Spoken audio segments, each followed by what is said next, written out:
Pay no attention to that unless you value your life.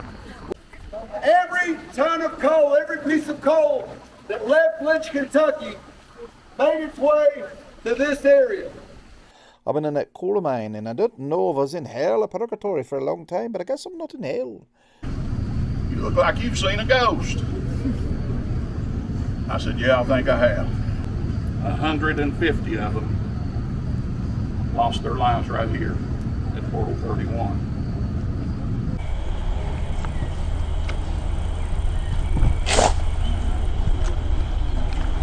Hey folks, we found Kim and Jerry and Katie from Wildlands, Kentucky here at the Portal 31 exhibit, and they're here for the ghost tour in Lynch. Do you think there'll be actual ghosts out on the streets tonight? We hope so. Wow. Hey, we were looking forward to this. We were very excited. Couldn't wait. Alrighty. Hey, have fun. Thank you. Hey folks, we are in the historic town of Lynch, Kentucky in Harlan County, once the largest coal camp in the world. But today, on this Friday the 13th, we came to answer the question, is there supernatural activity in this town? Is there spirits roaming the streets in this beautiful, sleepy little town of Lynch, Kentucky? Once a center of activity in the coal industry. We have a feeling that on Friday the 13th, we may find spirits walking these very streets. Let's see. About 4 o'clock this morning, the alarm sounded. Anybody that's a coal miner around here knows that coal miners that work together, they form a bond, and they just know when something bad has happened to one of their buddies or something. And I got that feeling when I woke up this morning to that siren going off. I came up here to the mine office. As I came up, I seen my buddy Zach coming out of the portal there. He had his head down. I hollered at him. I said, "Hey Zach, what's going on?"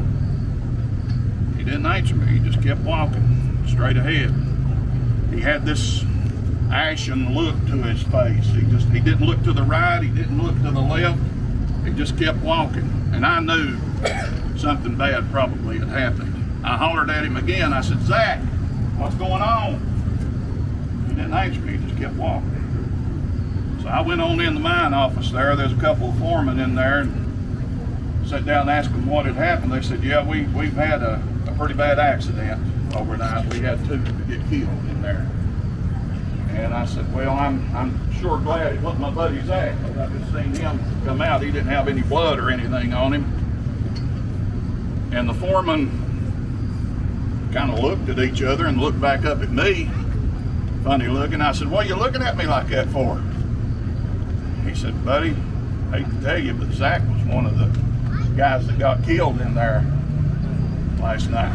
His body's still in there. We haven't removed him." I said, no, you've got to be mistaken. That's got to be somebody else. I just seen Zach come out of the mines and walk up toward Lynch there. I said, "Hey, it wasn't him. I know it wasn't him." He said, yeah, it was. And they could tell that I was pretty well tore up. They sent me home to the house, and I told my wife about it. We sat at the table, and she came to the conclusion, I guess, that I was shell-shocked over the accident and told me to go ahead and lay down. And I tried to lay down, but I couldn't. It bothered me so bad. I got up, put my clothes on, and went down to one of the taverns down there and sat down at the table with a strong drink. And the guy over from me looked at me and he said, "Buddy, you look like you've seen a ghost." I said, "Yeah, I think I have. That story was told by a man to his son as the gospel truth. And he went to his grave believing that that was his buddy that he saw come out of that mine that morning. That's just one of the many, many stories that you'll hear here this evening. These are not made up stories. These are stories that have been handed down from generation to generation as the gospel truth. And We'd like to welcome you once again to Lynch, Kentucky. Glad to see such a big crowd here. There's over 100 buildings, or there was over 100 buildings owned by U.S. Steel Corporation. U.S. Steel came to this area in 1917, and they set up the largest coal mining operation in the world right here in this little small community. And the people that came here, the coal miners that came here, came from over 30 different countries. It was a diverse immigrant population. You wouldn't recognize this place over 100 years ago. It was bustling with energy. Taverns, they had houses of ill repute up on Silkstocking Lane. It was a thriving community. And there was a lot of energy here and a lot of fights, bar fights, union fights. When the union came in, you've no doubt heard Bloody Harlan. Bloody Harlan got its name because of the fights that went on when the union came in to organize. There's even talk of strange creatures and strange lights that you can see at times in the mountains around here. You may even feel a cold hand touch you at times. That has happened. As I said, Portal 31 opened in 1917 when U.S. Steel began here, and when it closed its doors in 1963, when Portal 31 closed its doors, U.S. Steel didn't, but Portal 31, when it closed in 1963, it had produced over 120 million tons of coal, and that's a lot of coal. It set the world record for the most coal dug in one day, one 9-hour shift, 12,820 tons of black coal in a 9-hour shift. That's 256 rail cars. And miners who have worked here swear up and down that they've heard things inside these mines here and saw stuff that just didn't make sense. Now, I myself have worked at 32 mine back in the holler there at Cloverville. I've saw things inside that mines and heard stuff that you wonder. Moaning sounds sometimes will come from seemingly everywhere. You don't know where it's coming from. There's a black granite memorial across the road over there on the other side that's got over 200 names of coal miners who didn't make it out alive. And out of those 200 miners, 150 of them lost their lives right here at Portal 31.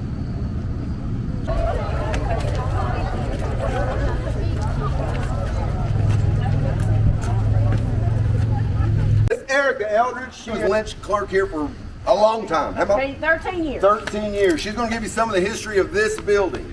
Yes. So this building was built in 1921. It was actually the original fire station. It's now Lynch's City Hall, as you can see. The upstairs was a jail. And this was the only place in town for a long time that you could receive or make a phone call.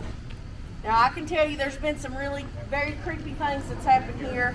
If you're in here by yourself, you don't want to stay too long, especially after dark. You hear footsteps. Sometimes you hear the jail cell slamming up there, which is non-existent anymore. But before this building was City Hall, there was another City Hall up there. Now that's where the really creepy stuff happens. You can smell pipe tobacco. You can come in to doors that are completely locked and stereos turned all the way up. Lynch is full of all kinds of wonderful history, but most of these buildings have a lot of very creepy things that happen in them. A side that was attached to it, it actually had an ambulance in it forever and ever. So anytime that there was actually a mine rescue or a mine accident or a mine incident, you had the hospital and the clinic at the top of the hill. But they would be dispatched from here in and out, and I had heard from some of the, I guess it was always a volunteer fire department after about 1960 once it was incorporated. But I've really heard some eerie stuff because that ambulance had about 3,000 miles on it, so it didn't go very far. But when it went out and when it came in, this side of the building, which I'm kind of glad is gone now, it got taken off during the renovation and trying to get back to the original structure itself. There were some really strange things that took place on this side of that building. So I ain't saying come back and just hang out later, but when it gets dark and you want to get spooked, probably a pretty good spot. Once a common sight on the streets of Lynch, Kentucky, coal miners. Now not as common as before, but they're still here. And the structure now to your right was the bathhouse area. So one of the things that was very innovative at the time in the mining industry, as opposed to going home dirty, you were going home to a company house. And I don't know if you guys have heard the stories that have been circulating lately, but I'm pretty freaked out. I don't like this time of year anyways. It's cold, it's creepy, you know. But lately there have been these stories of the woman in white. They say that she's a ghostly specter that appears to those who travel Route 38. We don't know where she came from or who she is, but we think she has unfinished business here. And the number one sign that you're about to be haunted by the woman in white is a howling wind sweeps through the trees before she appears. Now, I've heard several first-hand accounts. The first one I'm going to tell you about is a friend of mine who was a retired bus driver. He literally had a heart attack. She almost scared him to death. He was driving his bus along Route 38 late at night, and he sees a woman clad all in white walking along the side of the road. Well, naturally, as his job is transportation, he pulls over and opens his side door and says, "Ma'am, would you like a ride?" She says nothing. She keeps her head low and climbs onto the bus. He goes to the back and takes a seat. He's not a nosy person, so he just directs his attention to the road and continues down 38. A few miles down the road, he looks in his rearview mirror and she's gone. He pulls over as fast as he can. He stands up and he looks all around his bus. He can't understand where she could have gone. He comes back to the driver's seat, directs his attention to the road, and there, illuminated in his headlight, stands the woman in white. Her hypnotic, chalky eyes locked with his. He screams, and as he screams, she disappears completely. He clasps his chest and slumps over his wheel, and he was found later that night by motorists. He had a heart attack. After that, he retired, and he still to this day refuses to set foot in a bus. Another story, which is another first-hand account that I heard, was a friend of mine who was a Harlan County deputy. And he's going down 38 and he sees a woman dressed in white walking with her back to him down the road. As a police officer, of course, he pulls over, rolls his window down and says, "Ma'am, do you need a ride?" She says nothing. She keeps walking, head down. So, sensing something's not right, he follows her slowly in his cruiser, illuminating her with his headlights. But it's not long before a wind picks up. It's howling, moaning, rushing through the trees on the side of 38. The fog rolls in thanks to this wind, and it's not long before the police officer loses sight of the woman in front of him. But something tells him to take a left on the bridge that leads to the Black Joe community. And that's where a lot of these stories are circulating from. It's actually where I'm from. So, he's going over this bridge, and it's an old bridge, you know. The cruiser is bumping and hitting things and wood on the bridge. And all at once, there's a massive thud and a hellacious screaming. The woman in white throws herself on the hood of his cruiser, eyes inches from his, locked, just the glass of the windshield between them. Her eyes milky and white, just as the bus driver had described. They gave her the nicknames Chalk Eyes. Well, this cruiser puts it in reverse, he flies out of there, and he's off down 38 again. He's too scared to even think for a second, but when he looks in his rearview mirror, the backseat of his cruiser, he slams on the brakes, he throws open the door, and he takes off running down 38. He's not stopping for 2 miles until he runs into to another patrolling deputy who picks him up. He jumps in his car. He says, "Go, go, go!" And they take off. And it wasn't until days later he was collected enough to describe to the other deputy what he had seen. And you know what that deputy told him? That he had seen her too. That she liked to appear to cops. They didn't know why. Maybe she had something she thought they could help her with. Maybe she didn't like cops. They wanted to scare her. We don't know. We don't know who she was. A lot of people have asked who was she. Some people say she was a brothel worker who was murdered in a crime of passion. Others say she was the wealthy socialite wife of a coal mine operator who union workers murdered when he denied their unionization efforts. Others say she was simply the victim of a sadistic husband who chopped her to bits with an axe.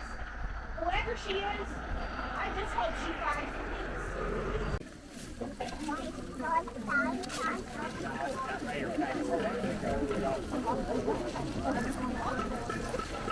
One of the things that you hear are things like who's cheating, who wishes they was cheating, and who's lying about wishing they were cheating. You hear all that kind of good stuff.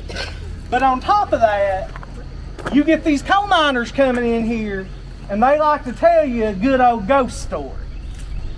And we had a feller in here, he was here about 45, 50 minutes ago, and he was telling me a story that took place right around the Civil War about a feller named John Garrison. Now, back in those times, people when they come here, we didn't have a lot of flat land, we didn't have a lot of places that were clear, so people would find the natural rock formations in the mountains and they would find what's called rock houses. And that's where they would set up, in the rock houses and in the caves. And there was this old feller, John Garrison, he set up right on this ridge on a place that's called the Garrison Rock House. It's right next to the Garrison Cemetery. Even us undead need some hydration. Well, old Mr. Garrison, he lived up here in this rock house, and pretty soon he took him a wife. Well, not only did Mr. Garrison and his wife live up there, but his sister was living among them too. Now, that got old, so they married her off. You know, that's what you used to do. You married people off when they got on your nerves. So they married this old girl off, and John, he got along pretty well with his brother-in-law, but what you'd run into was they would have their little disagreements, like what happens in a family. And one of the things they disagreed about was this brother-in-law was a Confederate sympathizer and John was not. So they would have words ever so often about this, but at the end of the day, everybody thought everything was fine. That was until one night, old John, he heard the wind kick up and he heard the leaves go to rattling, something like that. And then he heard, that's world-class sound effects. Well, he went out to see who was coming up on his property, and it was his brother-in-law with a posse of men. And John wanted to know what was going on, but before he could ask him, they took their rifles and drew down on him and shot him dead. Now, for most of us, that'd be the end of the story. But not for old John. There's coal miners that swear when you go up to the head of Clover Lick on the other side of this ridge, that you'll hit spots and you'll hear the leaves start turning up. And you'll hear, and then it'll cut off just like that. And they say that's the spirit of John looking for his vengeance. Some folks say that there is the disembodied spirit of an Irish immigrant who traveled halfway around the world for a better life, working in the mines in Lynch, Kentucky, only to die in a rock fall. Because his body was never recovered, his spirit lingers in that mines. And they say that on certain Friday the 13th, and this happens to be Friday the 13th, if you get around the mines, you may run into his spirit that he's not sure where he's at or when he's at. But he will occasionally talk to you. Well, I might have to have a conversation with you. I do know how long I've been in the mine because I've asked a group of people. Unless there's more time passed since then, I don't know. But I think it's been about 100 years. I've been in that coal mine, and I didn't know if I was in hell or purgatory for a long time. But I guess I'm not in hell, because I come out and I seen these people walking around, and I reckon I must be in the world, and that must be my purgatory, my penance, to deal with idiots. I didn't know that was going to happen, but yes, I come from Ireland. Well, my grandfather came from Ireland in the 40s, the 1840s. To escape the potato famine, and we was in Hell's Kitchen in Brooklyn, and it was definitely Hell's Kitchen. So we heard about these coal mines here in Kentucky, and we came to work in the mines and make a better life for us. And the man I talking there before, I don't know who he is, never seen him before, but he had a lot of information.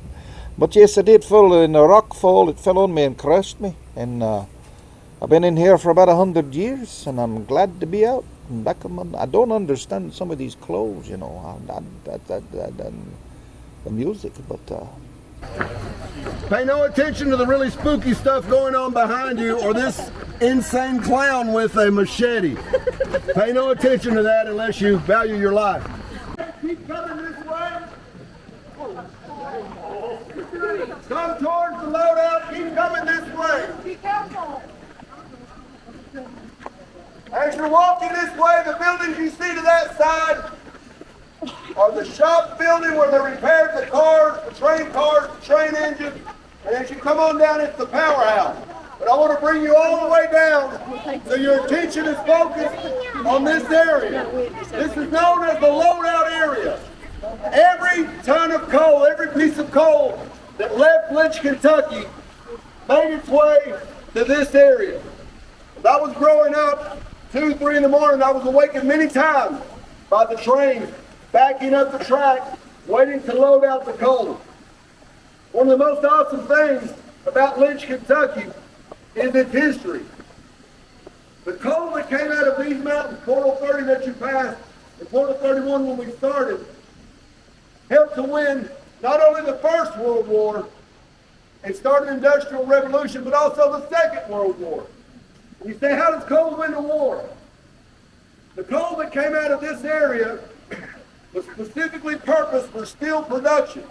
If you need a tank, if you need a battleship, if you need something heavy and armored, you have to have the best steel on the planet. The best steel on the planet was made at that time by United States Steel. United States Steel founded Lynch, Kentucky, and purposely used this coal to make that steel. Also, one of the more fascinating things, if you were the superintendent or you were part of the management when we started the tour that I was showing the houses to your left as we were going up the hill, they had on-demand hot water provided by this power plant in the process of making coal. So what do you think? Is there spirits roaming the dark streets of Lynch, Kentucky on this Friday the 13th? Could be. Hey folks, if you enjoyed the ghost walk in Lynch, Kentucky, it was all because of this woman right here. Jennifer? I appreciate that. We were overwhelmed. Our Appalachian Arts and Culture Organization, our goal is to do like intimate gatherings, intimate events in the communities, because we're a small organization. We're a grassroots organization, and the things that we've done for 6 or 7 years has just been small scale, intimate. They've been successful, and it's really, we feel, has done a lot to promote the arts and our culture and our history and our people. But we were blown away last night because we expected 25 to 50 people.